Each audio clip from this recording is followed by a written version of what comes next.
willkommen zu unserem dritten Montreal-Vlog und heute erwartet euch die größte Untergrundstadt der Welt, ein außergewöhnliches und ausgeflipptes Museum, der größte Zirkus von ganz Kanada und bleibt bis zum Schluss dran. Ihr bekommt einen grandiosen Tipp, wie ihr ein Komplettpaket aus Streetfood, DJ, Beach-Atmosphäre und ein Feuerwerk der Superlative bekommt und das alles for free. Wir fangen heute an mit der größten Untergrundstadt von der ganzen Welt und die befindet sich tatsächlich hier in Montreal. Tipp an dieser Stelle: empfehlen wir euch die App Transit, speziell für Montreal.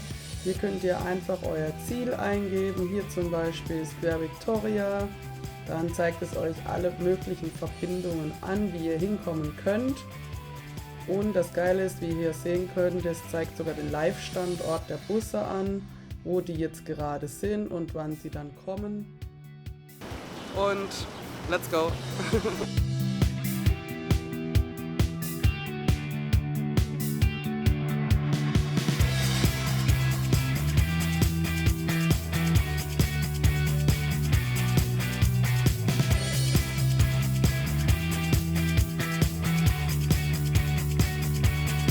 Also, wie vorhin schon gesagt, sind wir jetzt hier in der größten Untergrundstadt der Welt. Wir haben uns ein paar Mal verlaufen, wir sind durchgelaufen. Diese Untergrundstadt hat 32 Kilometer Tunnelsysteme unterhalb von Montreal. Der Clou dahinter ist, dass wenn in Kanada mal wieder Winter ist, diese ganzen Leute durch den Untergrund laufen können, sich nicht ihre Ärschler abfrieren müssen draußen. Und außerdem ist diese Untergrundstadt mit 80% der Bürogebäude hier in Downtown noch verbunden. Das heißt, im Winter muss man eigentlich gar nicht raus, sondern bewegt sich im Untergrund, um zur Arbeit zu kommen, einkaufen zu gehen, whatever. Also finde mir richtig geile Idee. Also ja, ich finde es auf jeden Fall schön gemacht. Es ist jetzt nicht so wie Metrostationen, dreckig. Es wird schon drauf geschaut, dass es sauber ist und dass es auch ein bisschen hübscher ist wie andere Untergrundwege. Also auf jeden Fall kann man mal hergucken, kann man sich mal anschauen. Nun geht es weiter zu unserem nächsten Punkt, da freuen wir uns schon richtig drauf, gell? Nämlich ganz wie bei der Avengers schnipsen wir uns jetzt zu unserem nächsten Startpunkt und zwar zum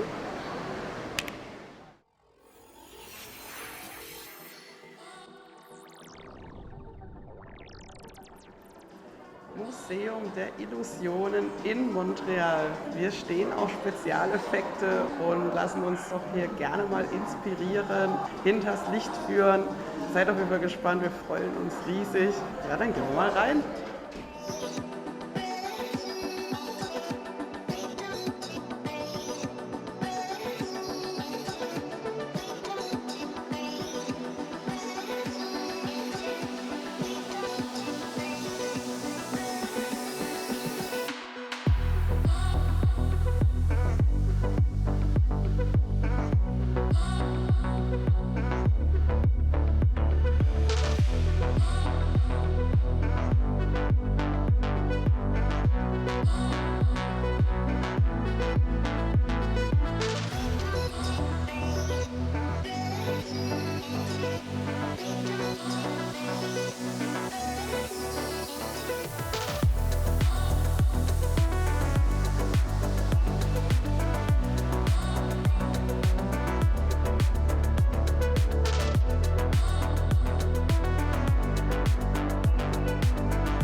Frisch aus den Illusionen sind wir jetzt wieder hier draußen.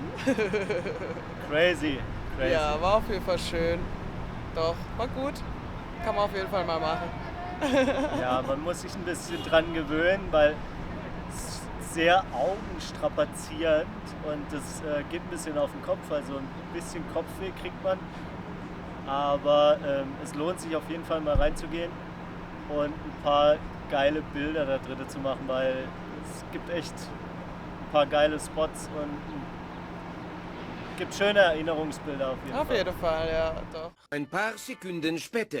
Ja, die Basilica Notre-Dame de Montréal ist die Mutterkirche von Montreal und die zweitgrößte Kirche von Montreal. Ja, ich weiß auch nicht, warum nur die zweitgrößte Kirche, wenn es schon die Mutterkirche ist. Aber ja, ist halt so. Ja, und leider ist die liebe Kirche gerade im Bau. Deswegen ist ein Turm verhüllt. Ja. Ja, 1824 begann der Bau. Hier werden zahlreiche Hochzeiten und Beerdigungen wichtiger Persönlichkeiten gefeiert.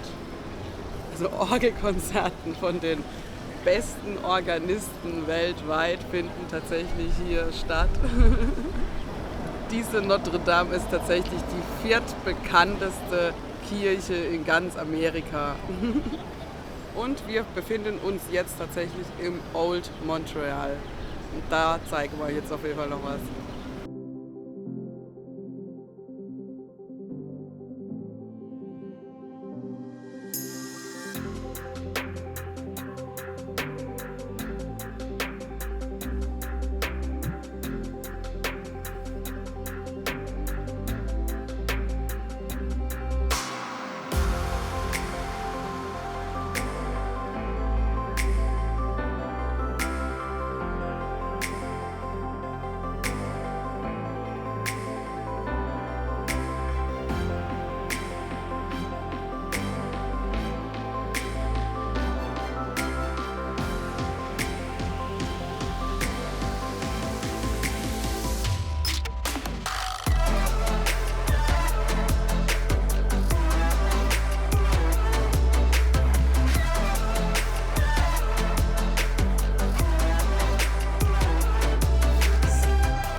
Auf Kurs, ja. Wir sind auf Kurs und wir sind am Alten Hafen angekommen. Und hier ist richtig was los und richtig schön. Wir sind hier reingelaufen und haben als erstes gleich mal die mega Foodtruck-Reihe gesehen mit Churros, Burger, Cookie-Laden, ein Eisladen, dann weitergelaufen, dann kommen wir zu dem Kinderparadies schlechthin, ja, eine Piraten-Hüpfburg-Area und Zwischen einer Burg und einem Dino. Burg und Dino. Das ist schon ein Krokodil. Ah, okay. Ja. Also Burg, Dino, Krokodil, auf jeden Fall, die Kids haben auf jeden Fall dort Spaß. Ja, gleich nach der Hüpfburg kommt voll so ein Paradies aus Hochseilgarten und Pirate. Das sind dann die Pirate zu Hause. Richtig geil. Also sieht richtig geil aus. Und hinten dran, Ja, falls wer noch ein bisschen Action braucht, gibt es eine Zipline. tatsächlich, ja. Also Man ja, merkt schon, dass es auf Touris ausgelegt ist. auf jeden Aber Fall. Wir haben es ja im vorherigen Vlog angeteasert, dass wir uns Ja, in die Touri-Attraktion wagen und ja, da stehen wir jetzt. Ja, aber es ist schon geil, da muss man sagen, ja. Und jetzt noch ein paar Eindrücke Dann von geht's weiter. dem Ganzen hier. Und dann geht's weiter.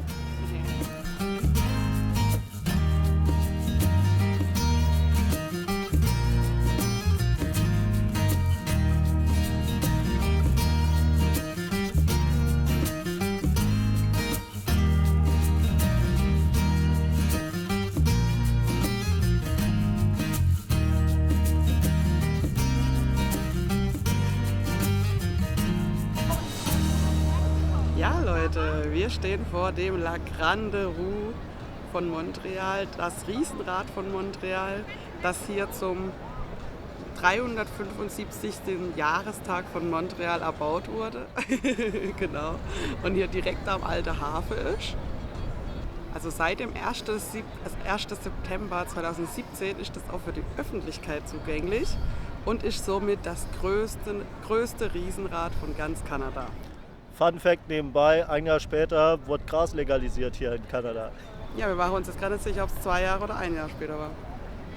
Ich sag ein Jahr. Ich habe gehört 2019, du sagst 2018. Also bitte in die Kommentare damit, wann Gras legalisiert worden ist in Kanada, 2018 oder 2019, weil wir uns nicht entscheiden können.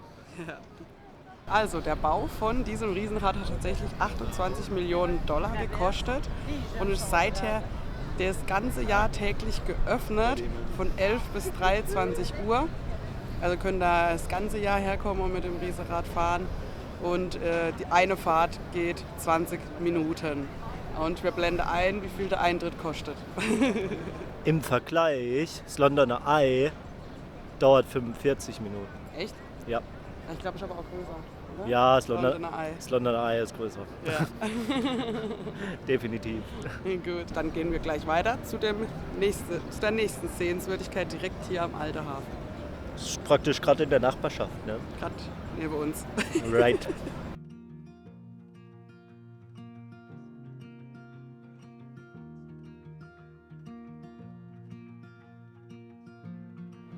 Manege frei für Zirkus Cirque du Soleil. Der größte Zirkus von Kanada mit 5000 Angestellten und 2500 davon sind alleine Artisten. Das hinter uns ist nicht der einzigste Cirque du Soleil. Sie sind auch vertreten im MGM Grand, in Luxor, in Las Vegas und auf anderen Erdteilen. Und außerdem der Gründer vom Cirque du Soleil hat nicht nur den Zirkus gegründet, sondern 2 Jahre vorher hat er die renommierteste Artistenschule Kanadas gegründet.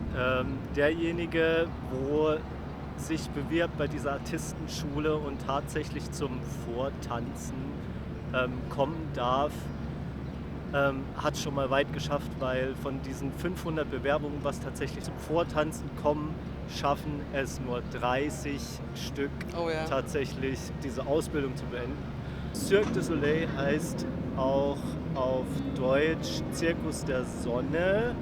Die Eintrittspreise sind leider nicht ganz so billig. Was für ein Wunder. Fun Fact oder Bad Fact, wie man es auch immer nennen will. Bisher gibt es nur ein einziges Todesopfer in diesem Zirkus und dieser Zirkus verzichtet komplett auf Tiere. Also sie bringen jedes Jahr oder sie versuchen jedes Jahr neue Shows rauszubringen, wo rein auf Artistik und Theater basiert. Nun kommen wir jetzt zu unserem Hauptakt, wo wir am Anfang angeteasert haben, zu der DJ-Beach-Atmosphäre und Feuerwerk und das alles for free. Und das kommt jetzt, bleibt dran, weil wir übergeben jetzt an unsere Vergangenheits-Ichs, haben wir es jetzt einfach genannt, also uns quasi in der Vergangenheit, weil wir haben das gestern vordrehen müssen und das kommt jetzt und let's go für unsere Vergangenheits-Ichs. Herzlich willkommen in der Vergangenheit und danke an unsere Zukunfts-Ich für die tolle Übergabe. Wir befinden uns nun im Parc de Coronde. Hier, wie man hinter uns sieht, ist ein wunderschöner Park. Hier sammeln sich auch schon die Leute und wir drehen uns mal um. Hier ist der Einlass, sieht man es, in den wir jetzt hineingehen und weiteres drinnen. Genau, also let's go! So, wir haben es reingeschafft. Noch vor 19 Uhr an dieser Stelle. Ab 19 Uhr kostet das Ganze hier $5 Eintritt. und man darf sich leere Trinkflaschen mitnehmen, was wir jetzt an dieser Stelle aber noch nicht wissen, ob man die hier irgendwo auffüllen kann. Aber wir denken schon, wenn sie alle leere Trinkflaschen mitbringen, wird es so sein, ja. Genau, 2 wichtige Tipps an dieser Stelle. Und genau, wir drehen uns mal. Das hier ist das Pied du Courant Village. Also richtig nice hier. Food Trucks, DJ. Hier kann man richtig schön chillen. Ja. Vom 13. Juni bis zum 21. September und das Ganze geht immer von Donnerstag bis Samstag und ja, mit DJ, Streetfood, chillige Atmosphäre hier und ja. So, Und jetzt. heute ist der besondere Tag. Heute ist hier auch noch ein Feuerwerk, aber es ist nicht genau hier, sondern es ist auf der anderen Seite von diesem Kanal. Und zwar im La Ronde drüben im Freizeitpark hier. Und dieses Feuerwerk ist quasi ein Wettbewerb von unter Spezialisten. Okay. Also da treten Länder gegeneinander an. Ich meine Japan, Italien, Frankreich, Kanada. Ja, also ich weiß gar nicht, wir müssen mal gucken, wer heute eigentlich dran ist. Gell? Ja. Auf jeden Fall haben wir jetzt hier keinen Eintritt bezahlt. Hier haben wir Essen, Trinken, Musik und können nachher noch quasi umsonst dieses Feuerwerk anschauen. Man kann auch rüber ins La Ronde gehen, wo es eigentlich auch stattfindet. Da kostet es halt extra Eintritt. Genau.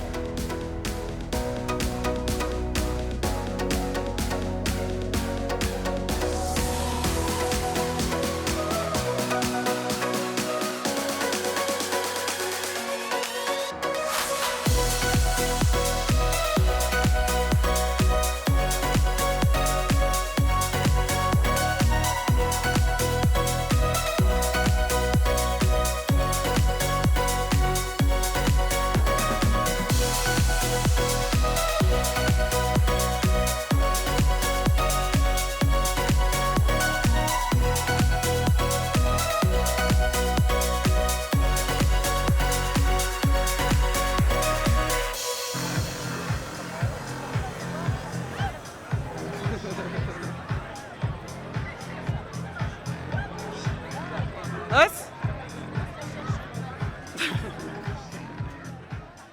Fazit zu diesem Village hier ist richtig nice. Die Stimmung hier ist richtig geil. Gerade für Feierabende und so kann man hier richtig schön chillen, was trinken, Basketball spielen, Musik hören. Einfach die Stimmung genießen. Hier direkt am St. Lorenz-Strom und warten aufs Feuerwerk. Wir finden es auf jeden Fall gut und kommen hiermit auch zum Ende von diesem Vlog. Und falls euch der Vlog gefallen hat, gerne kommentieren. Und wenn ihr uns helfen wollt, abonniert diesen Kanal und die Glocke nicht vergessen für weitere Updates. Aber dranbleibe, weil jetzt kommt gleich noch das Feuerwerk und die Ankündigung für den nächsten Vlog. Im nächsten Vlog, es wird tatsächlich nochmal einen Vlog über Montreal von uns geben, gehen wir hier in den Freizeitpark, der hier neben uns liegt und zeigen euch den. Und wir haben schon online recherchiert, es gibt auch Blogs, die leider nicht so begeistert sind von diesem Park. Es gibt anscheinend, soll es schlecht aussehen und so weiter. Dem werden wir auf den Grund gehen, also sehr spannend, ob diese Blogs wirklich recht haben. Und ja, dranbleibe, jetzt gleich kommen noch ein paar Ausschnitte vom Feuerwerk und natürlich die Outtakes. Bis dann!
alles for free und so. Na, falsch. Nein. Orgelkonzerten von Organisten. Heißt es echt Organisten? Scheint so. Auf Kurs, liebe Leute. Wir sind auf Kurs.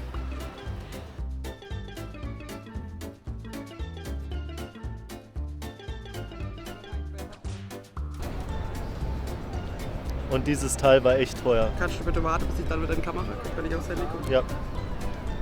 Das ist dann blöd.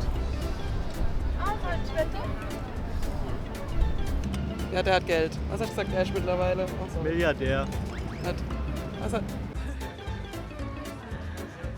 Also, wir haben uns jetzt ein schönes Plätzle gesucht und dieses ganze Village hier gibt es vom 21. Juni bis zum 13. September jeden. Stopp, andersrum. Also, dieses Village gibt es vom 13.